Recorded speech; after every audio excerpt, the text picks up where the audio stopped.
Hi, I'm Sophia Pellegrini. I'm with Empower and Visions, and sitting right next to me, I have an amazing artist, a legendary artist from the Baltimore area, Mr. Matthew Williams, known as BAYBAY.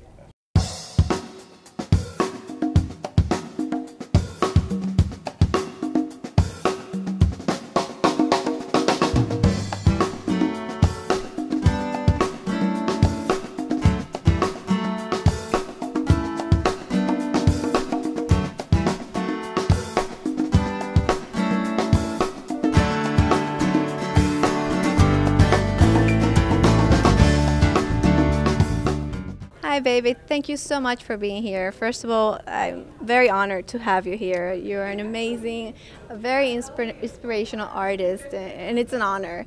Tell us, BAYBAY, it's such a unique name.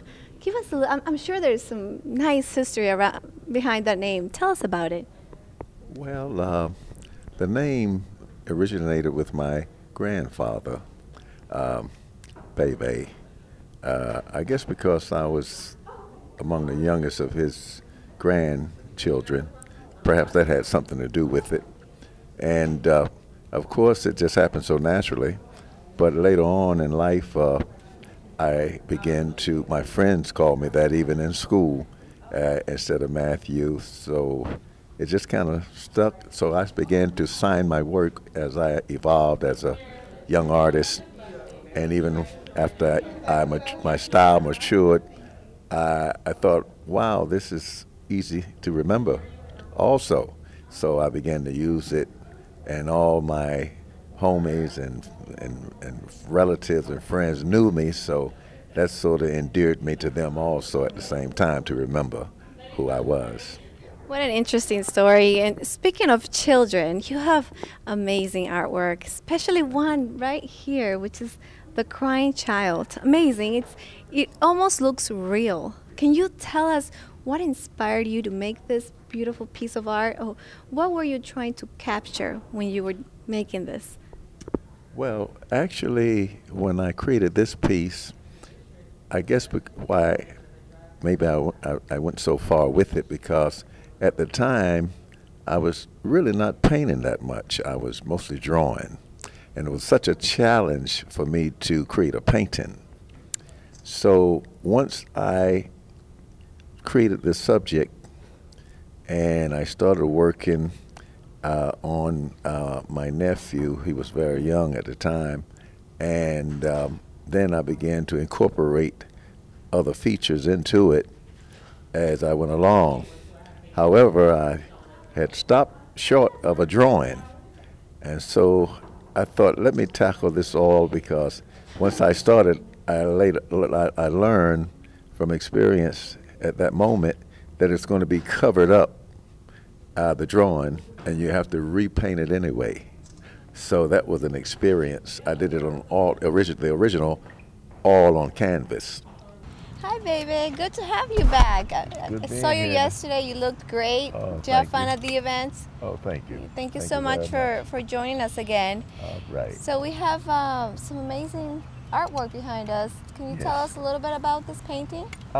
Yes. This is a painting that I think I've got a date on it in the 80, as a matter of fact. Okay.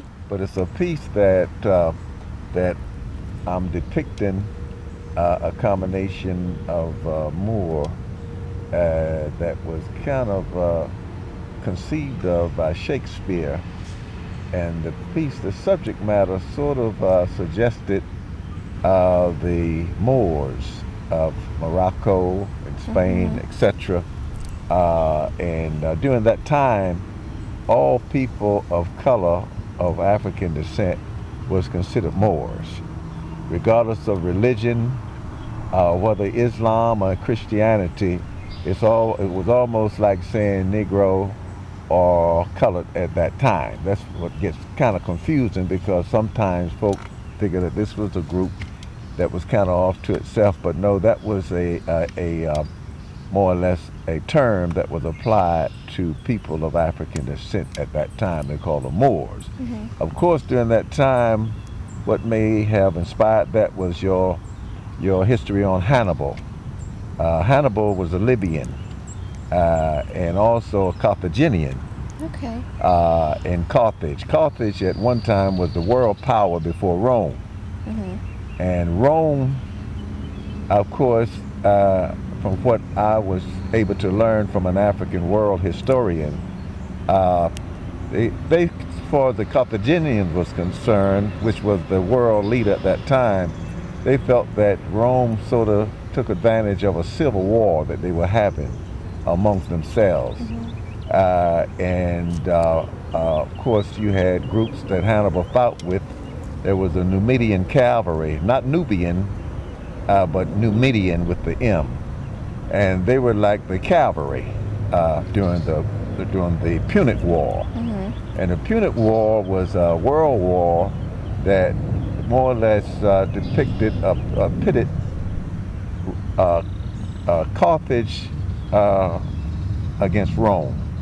You also have other things coming up. Yes. You've got a collection of things. I think you've got wine. You've got some. Did you bring the wine? This is something Uh-huh. that was just born out of, you might say, Oh, a friend let me Nice. that introduced this to me. He was supposed to have given away about 100 bottles to certain legends, Okay. including the president, from what I understand. And he said, I have something for you. And he goes in his bag and he pulls this out and he just blessed me with that. So that kind of inspired me to look at that as a possible market because it had crossed my mind before. Okay.